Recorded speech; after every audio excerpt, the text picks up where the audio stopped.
저는 제가 겸손한 사람이라고 생각하면서 살아온 아주 교만한 인간이었습니다. 지금까지 살면서 큰 어려움 없이 평범하고 잘 살아온 것이 모두 내가 잘하고 잘난 거라고 마음속으로 생각하면서도 겉으로는 겸손한 척하면서 살아왔다는 것을 깨닫지 못했습니다.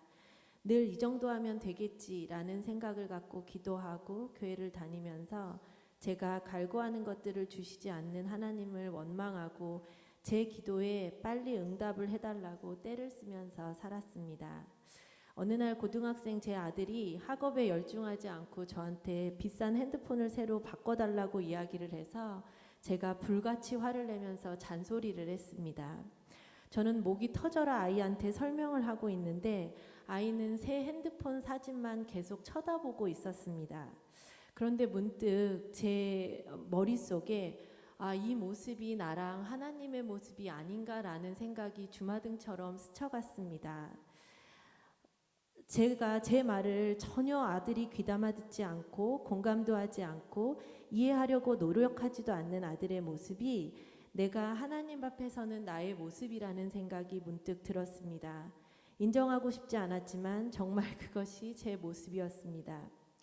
말을 못 알아듣는 아들을 보면서 속이 얼마나 타들어갔는지 몰랐는데 하나님이 나를 보시면서 정말 이러시진 않을까, 얼마나 답답하실까, 얼마나 화가 많이 나셨을까 하는 생각이 들었습니다.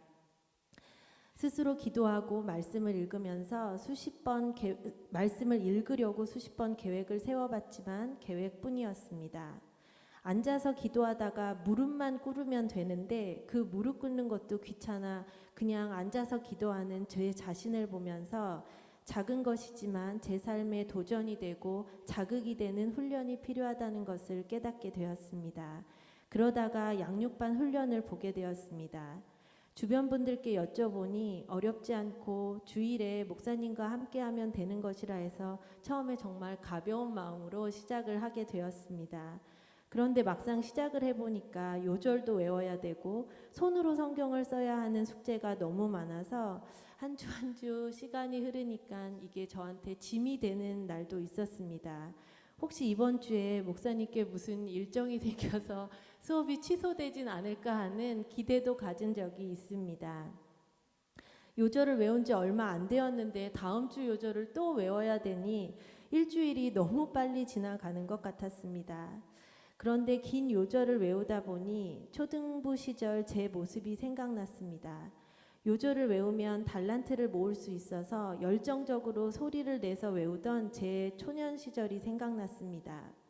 마지막으로 6학년 때 요절을 외우고 그 뒤로 요절을 외우지 않았으니까 다시 하나님 앞에 요절을 외우는 데까지 32년이 걸렸습니다.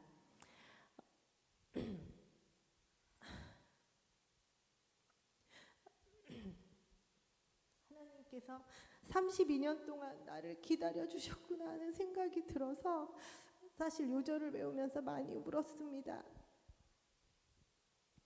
12번의 수업이 아주 짧지만 저에게 기도하고 말씀을 읽을 수 있는 작은 습관을 길들일 수 있는 첫 걸음이 되었습니다.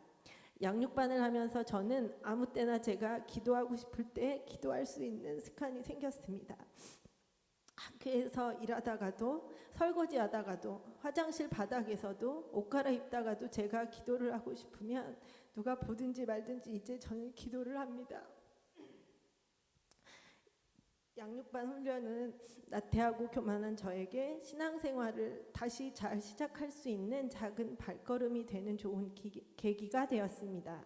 지금의 이 마음을 계속 이어나가려고 더 많이 노력하고 기도하고 더 많이 노력하겠습니다. 돌에 새기는 것이 무척이나 어려운 작업인데 단단한 머리인 제 돌에 말씀을 새겨주신 목사님께 진심으로 감사드리고 양육반을 잘 마칠 수 있도록 기도해 주신 우리 마리아 회원님들, 우리 구역 식구들 또 교회 모든 분들께 진심으로 감사드립니다. 부족하지만 더 열심히 하나님 보시기에 예쁜 딸이 될 수 있도록 노력하는 전원정 집사가 되겠습니다. 감사합니다.